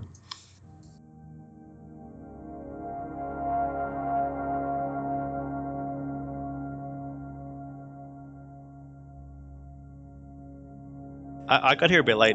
Was it just a foregone conclusion that we all would have picked a podcast of Ice and Fire? Yeah, nobody even said it. No, we left those out intentionally. That was my fifth choice. It was there, but we only did 4. Another great example of just a show that has its own storyline without the thing that it's talking about. Because again, another show where they had nothing to talk about for a very long time, but the hosts made it fun and interesting despite that. Absolutely. Yeah, definitely. I wouldn't have liked Ice and Fire as much as I do if it wasn't for a podcast of Ice and Fire. Yeah, and it's sort of a counterpoint to Boiled Leather, which is more serious kind of literary discussion, whereas podcast of Ice and Fire is just this awesome. I mean, they do have serious discussions, but there's a silliness and a funness, and it's a great window into just the fandom and the culture, and by extension, the House Manwoody forums, which is just like this sanctuary of internet discourse, and also this feisty young podcast called Vassals of Kingsgrave. By sheer force of will, the podcast of Ice and Fire has kind of created a place for itself in the fandom, and in that niche of fan sites that really have some involvement and have dinner with George. I mean, I think I could have gotten together with a friend who really liked the books and chit-chatted with it for years and years and never made a place for myself in that community. And I just think that really speaks to their passion and dedication. Yeah, I mean, that story... Oh, go ahead. Just that story of them meeting George is like seriously emotional for someone who has even just been following them for a couple of years. Just seeing it pay off, it feels like all that time and effort. I love how they're all in different parts of the city and doing different things. Like Amin's vomiting in an alleyway. And Kyle's trying to pick up it could be a movie. chicks, and Mimi's in the middle of the boondocks, and they get this call, and it's like a bat signal in the sky, and they all just race to George's dinner. Yes, it's a great story. Podcast of Ice and Fire does have a very distinct style, right? I mean, and we are all basically aping it, and I think before I listened to Podcast of Ice and Fire, most of the podcasts were put together by crews professionally done and everything, or produced or had production in it, and not that I don't mean that production of Ice and Fire is bad, but it's just 4 random people. This is not their profession. They have other things to do. They have got real lives, and they've been able to put together this podcast that has its own distinctive style. And I wouldn't have thought about starting my own podcast or doing a podcast or even attempting to do one if it wasn't for them. It's just. I just have. It's kind of hard to put it out. But it's the style, the ease with which they're all with each other, the jokes, and there's no censorships. They're not trying to be prudes or anything. It just is very authentic, and they go over the extra distance by adding the stuff from before the podcast gets started and then after the podcast is done. It just is a very intimate podcast with Who's cutting onions in here, man? Oh god. and they've captured such a great feeling of the one aspect of the fandom, and they've just created this community that's so amazing. There's lots of different aspects of the Song of Ice and Fire fandom, but the part they've created is just my favorite part. And it's tough. I mean, there's definitely some lean periods where they didn't have a lot to talk about, but they they were just so passionate. They just drove through on pure passion, and a lot of credit has to go to Amin, who constantly organized podcasts, and all the interviews they get with essayists from Tower of the Hand and In at the Crossroads, and just the various people, linguists. And the various people in the community just popping in, it's great. It's a great listening thing to have in this community. And I feel like you mentioned, yeah, for sure. And I think Greg, you mentioned the literary circle jerk. I think we've invented the podcast of Ice and Fire circle jerk in these past. All deserved, but I mean that's what we did. Well, that's pretty much what we did at the Moot, right? Yeah. When you get listeners together who are passionate about it, I think you can't help but sit and sing praises for at least a few minutes. Yeah, if nothing else, that's what we are. That's what started. Yeah. It's- And the fact that I love the Microsoft, those little things like the Microsoft Paint project and the theories that have just spot up, and the fact we have those books in our bookstore, and when someone flips that book open, not knowing what it is, and they just burst out with a gut, what the hell? Oh my god, this is, and then like, dude, check this out. Like, I feel all warm and fuzzy, and it's just it's a great, and then. The pink Walder theory, I just tell people that, like, there's this pink Walder, and they go, what's the pink Walder theory? And tell them it's the best theory. I love it. It brings the fandom together when people know about the feathered cap and all that. And it's all good stuff. So, yes, thank you. Long live Manwoody. Mm-hmm. Cool.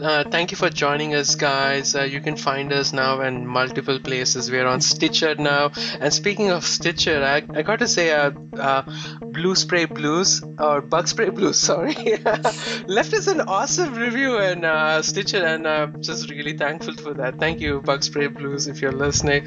That was a well-written review for us. Duncan takes pains to put us up on YouTube, as long as the podcast is not copyright infringing. So if you prefer listening to us on YouTube, there you go. You can get notifications for new podcasts on Facebook, Twitter, and Tumblr. And yeah, find us on iTunes or your favorite podcast catcher app, whatever it is. Cool. That's it then. Thank you. Thanks a lot. Thank you. Thanks, guys. Bye, everybody.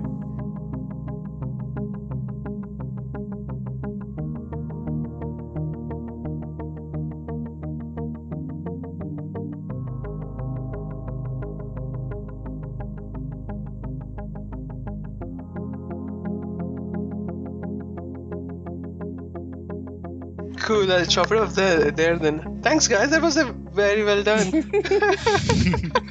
Yay! Hopefully people found some good podcasts to listen to. You know what my trouble is, like, on was it Glenn Weldon that used to always or was it Trey that would always talk about podcasts that he was listening to? I think it's Glenn. Yeah. I got into some through him. And I always think, oh, that sounds amazing, and I'm full. Like, I can't. I have no more time. Show you what full is. No, I'm just lazy. No, I know. Yeah. I can only walk my dog so many times in the day. If nothing else, I'll be going back through and listening to the stuff you guys said, because I'm pretty much an idiot when it comes to podcasts, or naive and not too familiar. So there's a lot of good ones you guys mentioned that I'll be checking out. It's funny because like some of them joke, like the Todd Glass show, which I love. They have a joke like they're on Fridays after Marin, like because so many people know them, even though like describing like how does a podcast work, like, well, it's just a radio show you listen to, but that you can listen to them anytime. And there's people that like wait for the episodes to come out, like knowing that this show drops, but I have no idea when any episode drops on a regular basis, just because there's the feed's full of them. It's like I didn't know that Mark Maron goes out with like Tuesdays and Saturdays or what. I don't know that. I just see the number keep going up. Zach, you probably recorded Full Metal Alchemist today. Yeah. Oh, we did it last night. Oh, awesome. Okay. So you we probably are going to coordinate. I guess I'm going to try and have this done tonight. Okay, but you can go. You can put it out first because I'm not home right now, so I haven't had a chance to edit yet. So you can go first. Good. Yeah, we just recorded the second comic book club. I think Shane's editing that one. Oh, awesome! The Swamp Thing. I wonder who's going to get VOK 150. The race. Yes, I'll put it out when there's opening. There's no rush on the one Okay. I have there. Yeah. It's interesting. All of us have distinct listening styles. Like Duncan, you seem to listen to a lot of movie critics and movie reviews and stuff like that. Comedy podcasts, yeah. Okay, because Greg listens to pretty much all comedy podcasts, right? All the improv and stuff. Comedy and books. That's pretty much comedy and books. I used to listen to a lot of video game podcasts, but I haven't gone off video games. I just haven't had as much time to play them.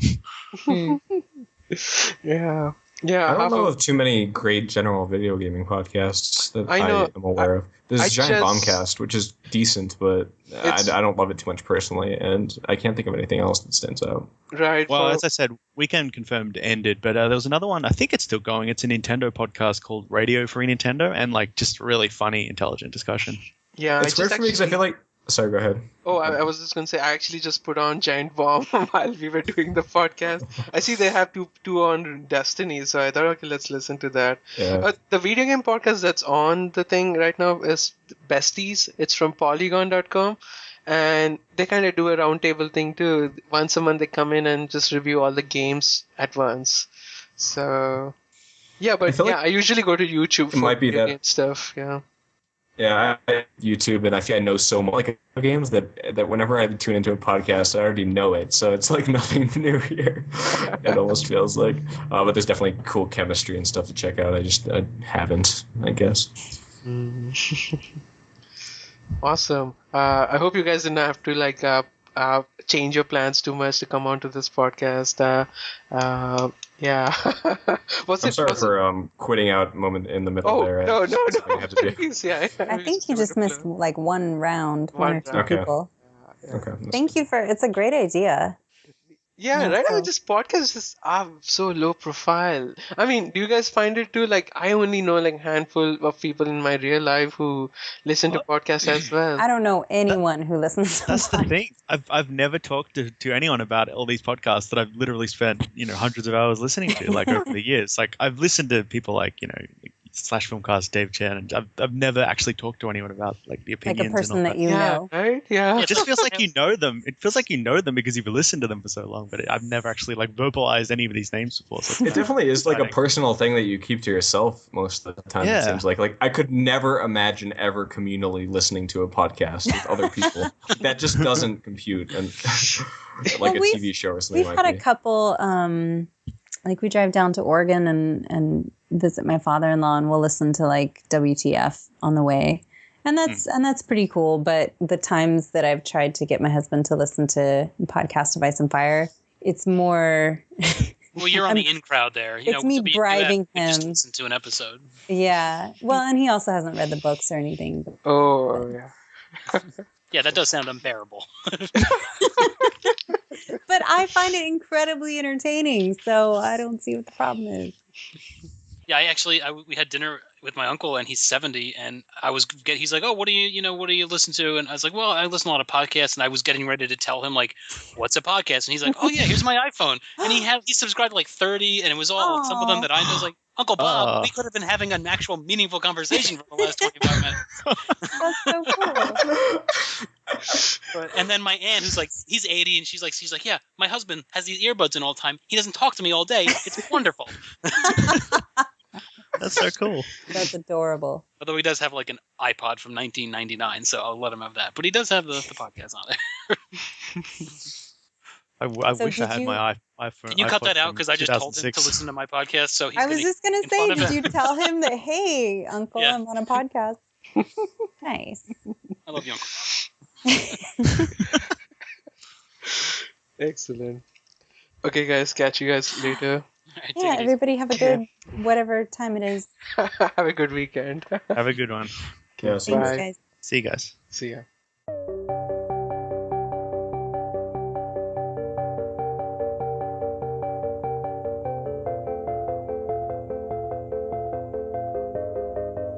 So, guys, what category are we going to put this podcast in? podcast. Podcast. How's it been, guys? Oh, yeah, I listened to the Similarian podcast, and it's pretty good. Thank you. I was worried about it not being silly, but I think we got it just silly enough with No. being serious. That's No. terrible that that's what you're worried about. I'm worried about everything, but it's just that was it in the one. No, I was able to follow along and everything. I mean, I haven't read it, right? But you guys kept everything simple and good, so that's good. So when are the dwarfs gonna show up? No spoilers. Probably around episode 4 or 5. No spoilers. All spoilers. I know. And then they go away for the rest of the book.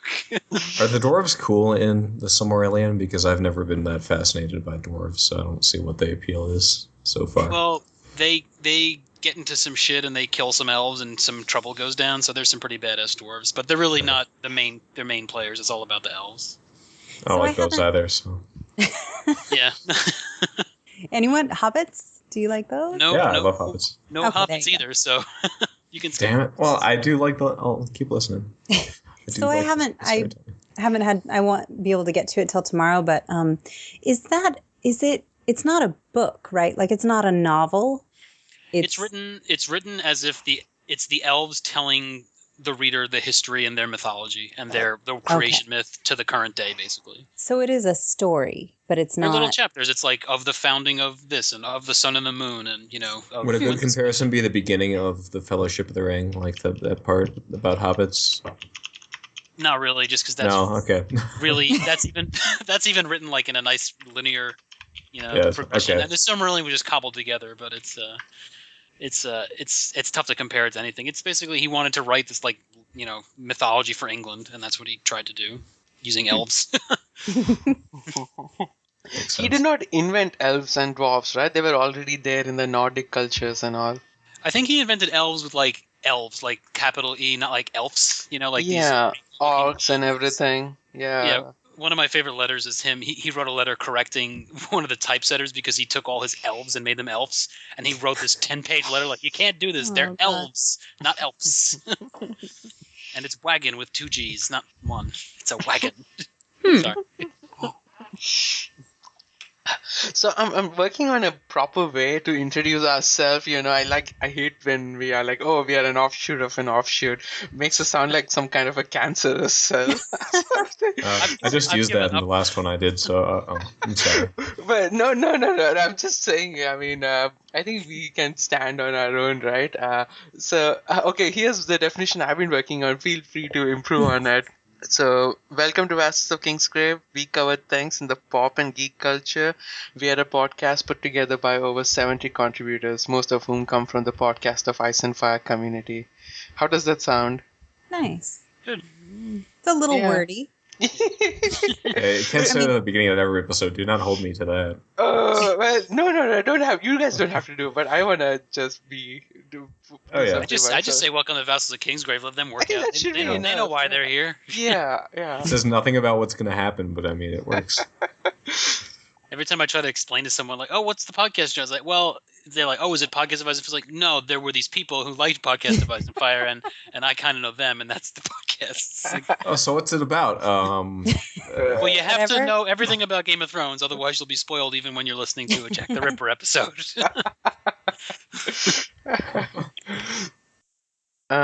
So let's try keep it under an hour. I'm sure you guys have to go get your dinners and everything too.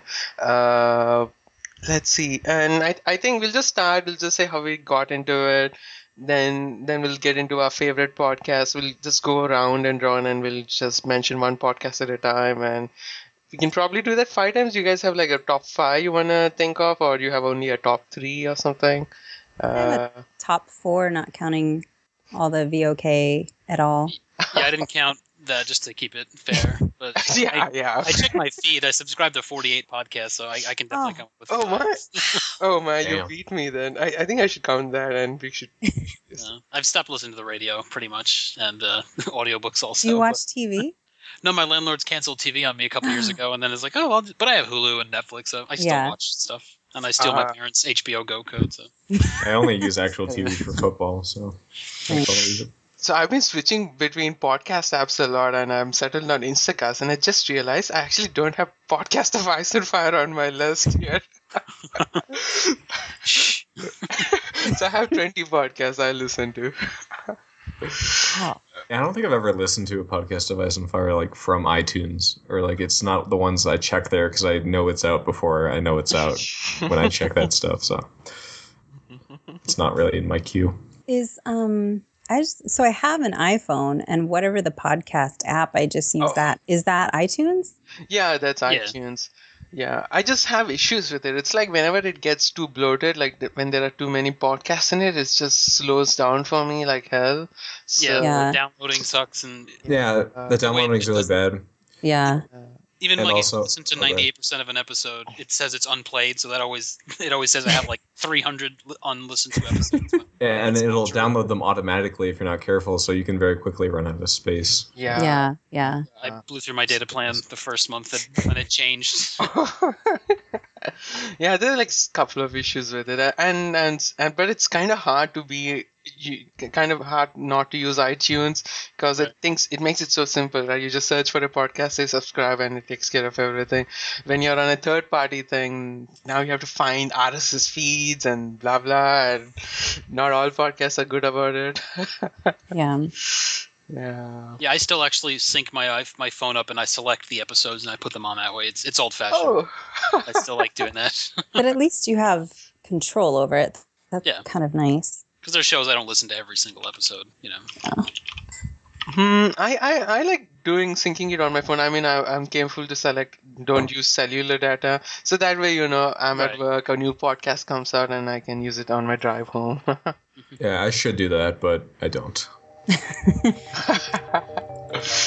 I always get to the place where I want to be listening to a podcast and realize I don't have one ready to go. I Yeah. have to listen to something old, so That's I don't want to download it with data. So we've started, right? Okay, so let me do that. Cut this then. into the indictment of iTunes portion of the show. Oh, it's terrible. Okay, okay, that's the Google Doc. I don't know how helpful it's gonna be, but yeah, in case you kind of feel like we don't have anything to talk about, we can look up stuff in there. Okay then, so let's get started.